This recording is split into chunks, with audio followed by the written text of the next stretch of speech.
professora da Unicamp São Paulo. Então, ela diz o que é, né? Vem a pergunta, o que é literatura. Então, na visão dessa autora, dessa professora, desculpa, da professora, ela diz que vários têm sido os critérios pelos quais se tenta identificar o que torna um texto literário e um texto não literário, né? Então ela vai dizer que é o tipo de linguagem empregada nesse texto, né? As intenções do escritor, os temas e assuntos que trata a obra. Então isso vai depender. Então o que é literatura na visão dela, isso vai depender do tipo de linguagem que ela está falando, das intenções e tal. Uma outra personalidade, né, da área da linguística, da literatura, quer dizer, é Antônio Cândido. Então, Antônio Cândido, ele é um crítico literário e professor da USP em São Paulo, né?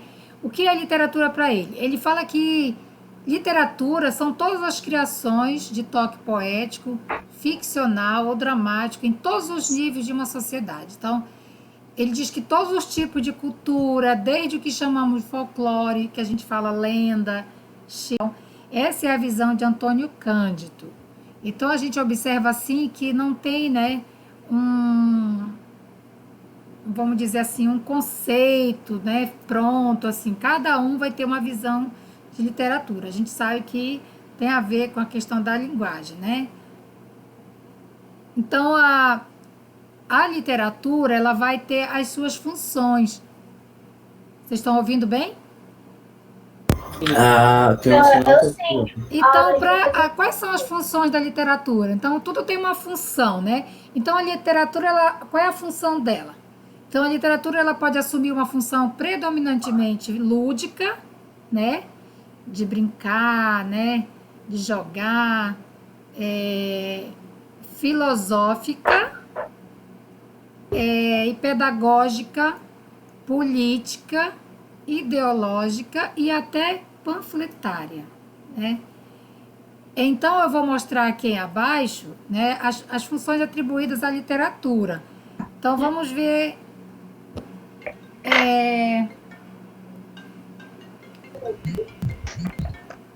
literatura como arte da palavra. A literatura como arte da palavra vai ter os recursos como ritmo, sonoridades e imagens. Eu acho que eu tenho um exemplo aqui para a gente usar a literatura como arte da palavra. No poema José, poema é de Carlos Drummond de Andrade, tá? O nome do poema é José. Aí nós temos aí, e agora José? A festa acabou, a luz apagou. Então, nesse trecho aqui, nesses dois versos onde tem a festa acabou, a luz apagou, a gente vai observar o ritmo, né? No outro, se você tocasse a valsa vienense, a gente vai sentir aí uma sonoridade, a gente vai perceber aí uma musicalidade, tá? Sua lavra de ouro, lavra de ouro, terno de vidro. A gente vai aí observar imagem. Então, quando você fala lavra de ouro, terno de vidro, você imagina assim um terno de vidro, né? Então você vai criando a imagem, dependendo do seu conhecimento, né, de mundo, você vai fazer a imagem, né? A não ser que você esteja vendo por exemplo, alguma coisa de uma outra língua que você não sabe o que está sendo dito, aí não há uma comunicação, não tem como você entender. Aí temos a literatura também como recriação da realidade. Que é isso? Recriação da realidade. No caso do poema José, o Drummond ele parte de uma realidade concreta, o contexto da Segunda Guerra Mundial. Então, ele utilizou aquele momento da Segunda Guerra Mundial e criou esse poema. Então, o que? Ele utilizou a realidade e fez uma recriação, né, contando um pouco do sofrimento, né, da angústia, né, das pessoas, da pessoa. E aqui ele escolheu José, pode ser qualquer pessoa. O José está sendo representado aí por alguma pessoa, né, nesse período que estava. E agora, José? Alguém diz para ele, né, o povo sumiu, a noite esfriou. E agora, José? E agora, José? O Que situação difícil, né? A gente sabe que é o contexto de guerra, né? O povo sumiu, quer dizer, todo mundo foi embora, pode ser se referindo aos namorados, maridos que foram para a guerra, pode estar se referindo também àqueles que morreram, né? Que foram e não voltaram mais. E aí, ele está utilizando aqui o poema José, né, como referência, que ele fala assim: embora reflita sobre um momento crítico da história da humanidade, embora seja um momento muito difícil que ele escolheu para falar e fazer uma poesia, esse poema ele vai nos proporcionar recursos poéticos, uma experiência estética prazerosa e enriquecedora, né? Nós vamos observar aí rimas, né? A gente vai observar aí várias situações que a gente vai se deliciar desse poema. A gente vai sentir um certo prazer, porque não vai mostrando só sofrimento, né? Mostra aí uma musicalidade, né? Quando você vai fazer aí uma declamação, né? Você vai utilizando um certo ritmo e isso a gente vai sentindo certo prazer, né? De você utilizar a literatura como prazer. Aqui, a outra função da literatura a gente pode utilizar como experiência. Que é isso? De acordo com a Luzia de Maria, né, ela diz que quando pegamos um livro para ler, um romance ou até mesmo um ensaio, é um tipo de texto, né, ou até mesmo um jornal ou revista, o que nos move é muito mais a experiência e o prazer que essa leitura nos proporciona do que simplesmente a busca de informação. Então, a gente não está lendo ali aquele livro só para buscar informação, né? A gente também consegue observar dentro dessa leitura uma experiência. Muitas vezes a gente lê algum trecho no livro que a gente se depara que a gente já passou por essa situação. Às vezes, não é isso? Existe uma música, você está lendo uma historinha, você diz, poxa, essa história parece assim que eu já vivi isso. E você realmente, de fato, às vezes viveu, né? Então, como experiência, você pode estar utilizando ela pode estar funcionando como uma experiência para o leitor, né? E aí então tem a literatura como interação e transformação. Então, como que é isso? Como interação? Quando você interage, né? E essa interação, depois ela traz um resultado. O que é isso? O Rubem Alves, o escritor Rubem Alves, ele diz que toda alma é uma música que se toca. Quis muito ser pianista. Fracassei. Não tinha talento. Mas descobri que posso fazer música com palavras. Assim toco a minha música. Outras pessoas, ouvindo a minha música, podem sentir a sua carne reverberando como um instrumento musical. Quando isso acontece, sei que não estou só. Quer dizer, um pouco parecido com o que eu falei agora há pouco. A gente vivencia, parece, né? A pessoa não está sozinha. O escritor, parece que o leitor, ele sente, né? O escritor, há um certo retorno, há uma interação, né? E aí a transformação. Ele sabe que ele não está só. Ele sabe que alguém também vai participar, né? Vai compartilhar com ele. Então, há uma interação. Sempre na leitura tem isso, né? A gente sempre tem essa interação. Quando não há, quando a gente está lendo alguma coisa que não há, parece assim, a leitura não é boa, né? Mas muitas coisas a gente tem que ler por obrigação, né? Quando o professor pede para ler um livro, embora você não goste, foi escolhido isso aí, vai esse mesmo, né? Não é verdade? Mas tem que ter a interação. Aí vamos falar um pouquinho de literatura oral e escrita, né? A gente sabe que existe a literatura oral e a literatura escrita.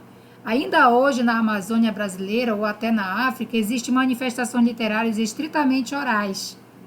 Poemas, contos, né?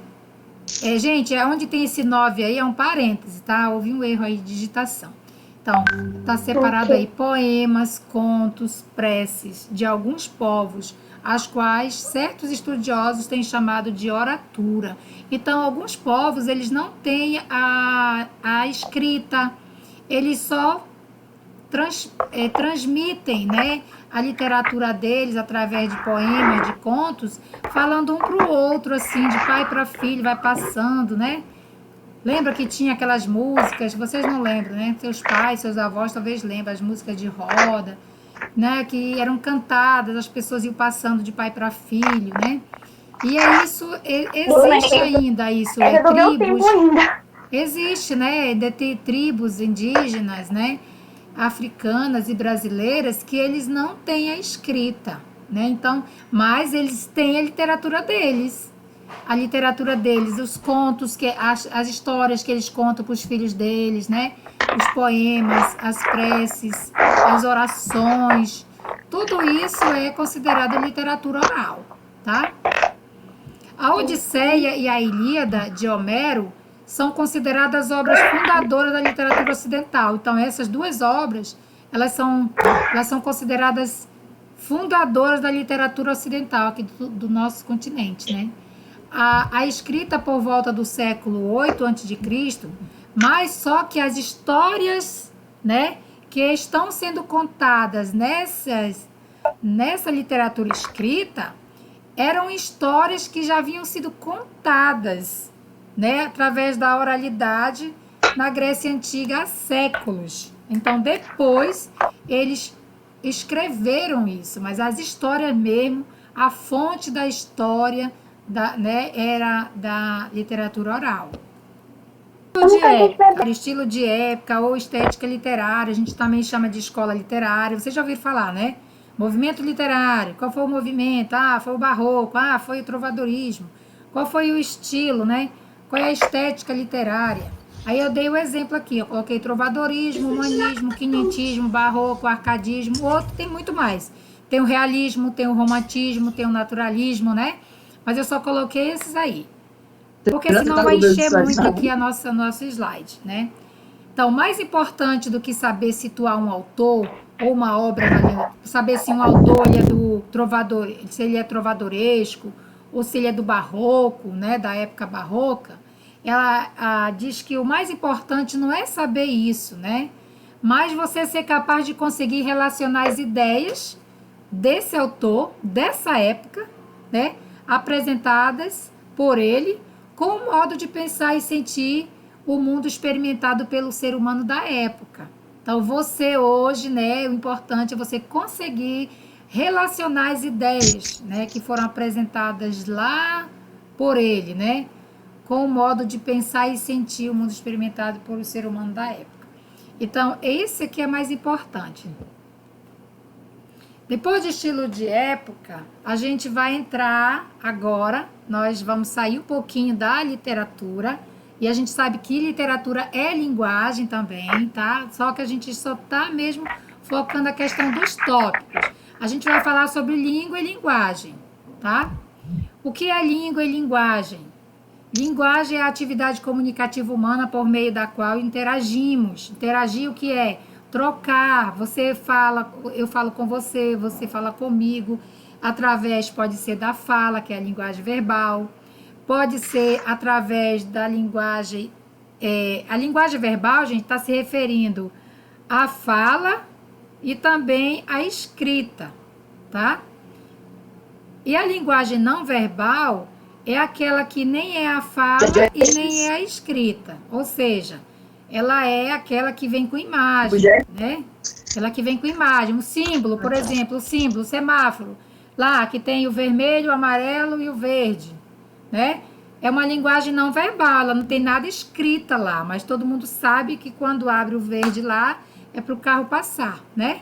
Então, nessa hora o pedestre não pode passar, tem que esperar o sinal dele. Então, isso é uma linguagem não verbal, não está escrita, ninguém falou nada, nem escreveram nada. Né? Então, a linguagem não verbal, mas a gente entende o que significa, né? E a linguagem mista, né? A linguagem mista geralmente vem nos cartoons, né? Nas charges, que vem uma historinha pequenininha, ainda vem a imagenzinha, né? Pra gente entender um pouco. tá? Para a gente entender. Geralmente é umas piadinhas, umas charges.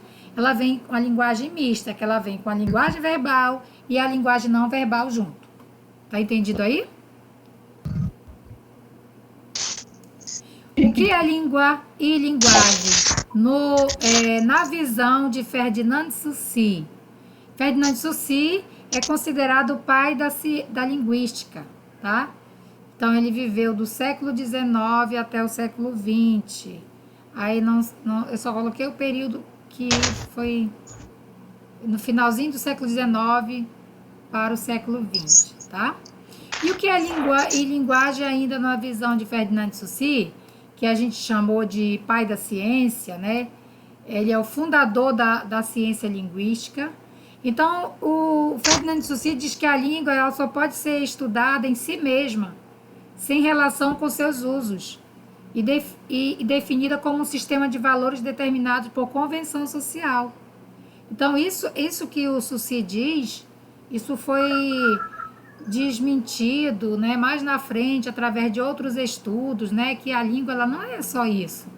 Ela não é estudada só em si, né, sem relação nenhuma com seus usos, né, mas isso não desmerece os estudos de Fernando Saussure, porque foi através do estudo dele que esses outros estudiosos avançaram na ciência linguística, entenderam?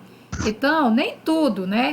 Mas uma coisa importante que o Ferdinand Saussure, ele é um estudioso, ele é um linguista suíço, tá? Ele diz que a língua ela é composta de signos linguísticos que equivalem a uma imagem acústica significante associada a um conceito convencionado socialmente, que é o significado. Então, isso aqui é a base do estudo de Ferdinand Saussure, que permanece até hoje, né? Que a língua ela é composta de signos, né? Mas não só isso. Ela é composta de signos linguísticos, mas que depois, mais na frente, outros estudiosos vão dizer que não só apenas de signos, né? Mas eles vão dar a contribuição deles. Então, Ferdinand Saussure descobriu aí os signos linguísticos, né? Que vai ser utilizado mais na frente por outros escritores, eles vão avançar nos estudos da linguística. Então, Ferdinand Saussure foi muito importante na área da linguística, porque ele deu o pontapé inicial. Antes de Ferdinand Saussure, a língua não era considerada uma ciência, tá, gente? Não é só biologia, não é só a disciplina de biologia, não é só a disciplina de matemática que é considerada uma ciência. Tá? A língua também é uma ciência. Quem não sabia disso, fica sabendo agora, tá bom? E o pai dessa ciência, da linguística, é Ferdinand Saussure. E só para informar vocês disso, tá? O que é língua e linguagem também, na visão de Roman Jakobson. Roman Jakobson e a teoria da comunicação. Então, Ian Jakobson, ele... Na tentativa de estudar a língua considerando questões externas a ela, diferente da teoria de Ferdinand Saussure, ele propõe a teoria da comunicação. A teoria da comunicação, ela vai ser estudada lá no capítulo 3 do livro de vocês, lá quando a gente vai estudar a questão lá onde tem aqueles elementos lá que tem emissor, receptor, canal, mensagem, vocês lembram disso? Quando estudaram nas séries anteriores? Oi? Sim.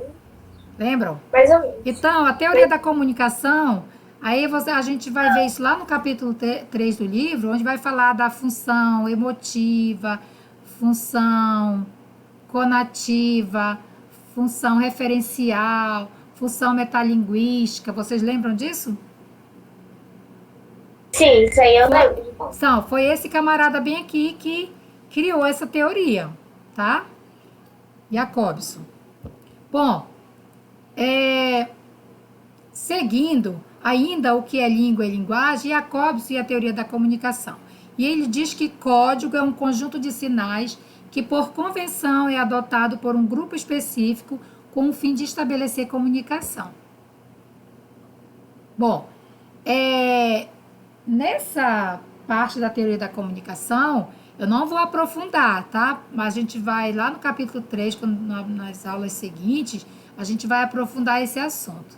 Aqui eu estou só fazendo uma revisãozinha básica, tá? Então, vamos falar então do Bakhtin.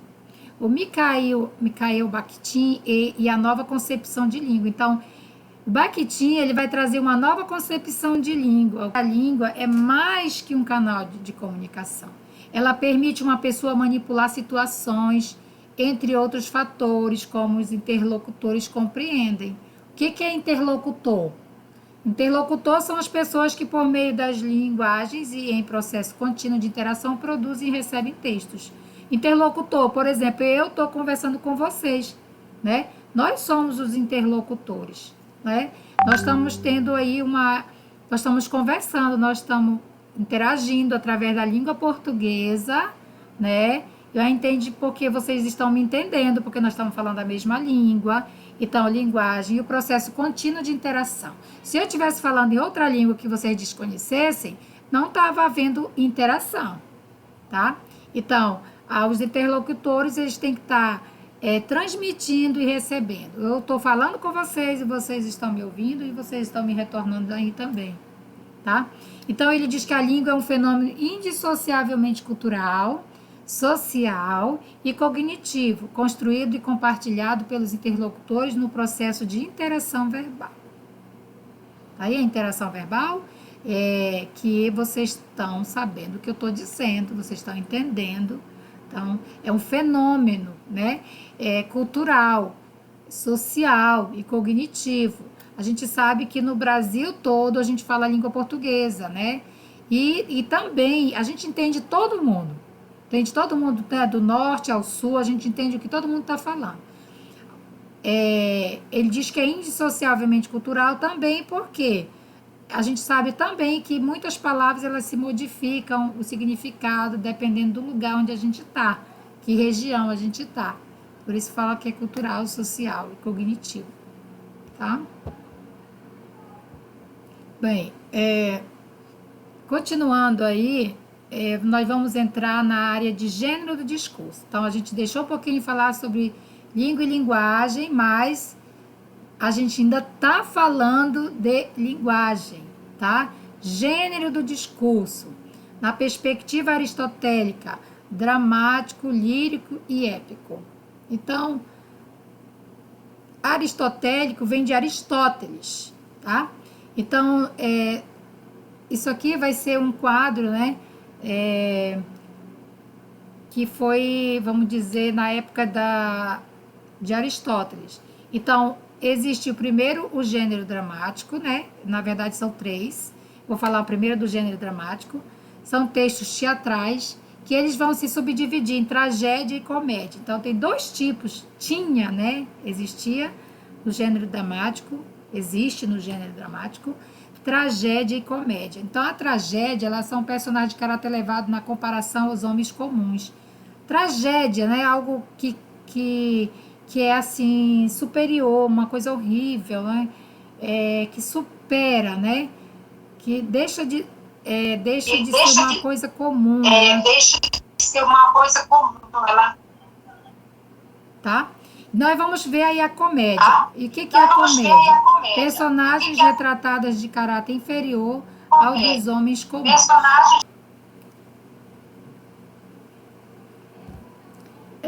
Ainda no gênero do discurso, na perspectiva aristotélica, nós vamos falar do gênero lírico, tá? Ainda na perspectiva aristotélica. A gente falou do dramático, que se subdivide em qual? Tragédia e comédia, não é isso? Então, e agora a gente vai falar do lírico. E o lírico? Aqui não há personagens. Então, no lírico, não há personagem. E o poeta se expressa na voz de um eu lírico. Vocês já ouviram falar em eu lírico? Sim. O que vocês entendem por eu lírico? Né? A fala das suas emoções, impressões sobre o mundo. Quando você escreve, por exemplo, um poema, que você pode falar, esse eu lírico pode ser um eu lírico feminino, pode ser masculino, entendeu? E aí, no contexto, a gente vai saber se quem está falando é um homem ou se é uma mulher, tá? Características. Aí nós temos efeitos sonoros, que é a repetição, ritmo e musicalidade das palavras. Então, o gênero lírico, a gente lembra que não tem personagens, né? No gênero épico, são textos narrativos geralmente mais extensos que os líricos e o dramático, e contam histórias de longos períodos. Aí vai se referir a algumas histórias de viagem, aventuras, guerras, né? E sempre nessas histórias, sempre vai ter um herói, né? Uma pessoa que é muito brava, né? Valente, corajosa, então ele vai ser sempre um herói. E um povo ou está se referindo a uma nação, né? Por exemplo, na história épica, nós temos a Odisseia. Alguém já assistiu o filme Odisseia? Tem o livro também, a Odisseia. Então, quem é o herói? Quem é o herói? Vocês lembram? Ulisses, né? Era o Ulisses. Ulisses. Quem já assistiu esse filme? Ou leu o livro? Ulisses é o herói da história, né? Ele que é o guerreiro, né? Então, nós vamos ter essas características aí que foi falado, né? Bom, no gênero do discurso, em uma perspectiva atual, a gente agora já não vai mais falar na perspectiva aristotélica, a gente vai falar agora no atual, no hoje, né? Bakhtin e o gênero do discurso. Então, texto é o produto da enunciação, composto de palavras, imagens, ícones ou qualquer outro código que constitui unidade de sentido. Gente, lembrando que texto não é, quando a gente fala texto, a gente não está falando de um texto que está no papel, que está digitado no papel, que está manuscrito, que está, entendeu? Texto aqui é tudo. Por exemplo, a minha fala, nesse momento, eu estou produzindo um texto. Nós estamos aqui. Qual é o gênero, né, que nós estamos utilizando? Qual o tipo de texto? A gente está usando a webconferência. Né? A gente está transmitindo aqui um texto oral, escrito também, né? Porque vocês estão vendo aí o texto, né? Eu não estou só falando. Ele diz que o texto é o produto da enunciação. A enunciação, gente, é a fala. É o produto da fala, da escrita, tá? Composto de palavras, imagens, porque as imagens também dizem muitas coisas, né? Muitas coisas. Ou qualquer outro código que constitui unidade de sentido. Gente, vocês podem comentar. Para desenvolver autonomia na leitura e na produção de textos, é necessário ter o maior número possível de textos em situações de comunicação diversificada. Ou seja, quanto mais você lê, quanto mais você tiver acesso, né, a todo tipo de texto, né, muito mais autonomia você vai ter na leitura. Você vai ser uma pessoa que vai ter muito mais facilidade para ler, para entender, para interpretar, para produzir um texto, né? Então, nós temos aí também a situação de comunicação. Qual é a situação de comunicação? É todo o contexto de produção e recepção de um texto. Tá? Os padrões textuais construídos socialmente que se manifestam em textos orais e escritos, utilizados em situação de interação social, apresentam uma estabilidade mínima quanto ao conteúdo, à estrutura e ao uso da linguagem. Tá? Então, o gênero do discurso, o gênero de uma perspectiva atual, Bakhtin considera 3 elementos centrais na constituição dos gêneros, que é o tema, o estilo e a forma composicional. Aí, ele vai falar dos tipos, né? Tipologia textual, que é a narrativa, descritiva, dissertativa e tudo mais. Quais são as tipologias? Vem narrar, que vai contar como conto maravilhoso, conto de fada, fábula, lenda, etc., né? E muito mais. E aí nós vamos ver a questão do tipo também de relatar, que vem os relatórios, relato de experiência vivida, que é o diário, testemunha, anedota, autografia. Aí vem a notícia também, tem a crônica esportiva, né? O histórico também, nós temos relato histórico, biografia também está dentro do relato histórico. Aí nós vemos a tipologia argumentativa, né? Aí nós vemos texto de opinião, quando vocês leram aquele livro lá, que vocês fizeram um texto dando a opinião de vocês sobre ele. Então, isso é um tipo de texto argumentativo, né? Aí tem as cartas, a carta de reclamação, solicitação e tudo mais. Tem tanta coisa aí, a resenha crítica, editorial, o debate, tudo isso pode ser também a tipologia argumentativa. Aí nós temos também a disposição, né? Tipo de texto expositivo, seminário, quando vocês apresentam, um tipo de texto expositivo, né? Tem exposição oral, tem seminário, conferência. Aqui, por exemplo, essa aqui é a disposição que a gente está utilizando. Eu estou expondo para vocês, né, um assunto através do slide, né? Através de uma aula aqui online. Sim. Não é verdade? Então, vem descrever, que vocês vão ver os tipos de texto que vai trabalhar com descrição, instrução de montagem, receita, a receita de bolo. Está descrevendo como você tem que fazer o bolo. Faça isso, coloque aquilo, está descrevendo, né? Entrevista de especialista, a palavra que está no dicionário lá, o que é a casa, significa casa. Casa é um lugar onde a pessoa reside, tal. Vai dizendo tudinho. Então, isso aí também é descritivo. Tem tanta coisa aí, né? No sentido de descrição. Olha, gente, então, vocês, a partir da página 14 a página 37, tá bom? Eu vou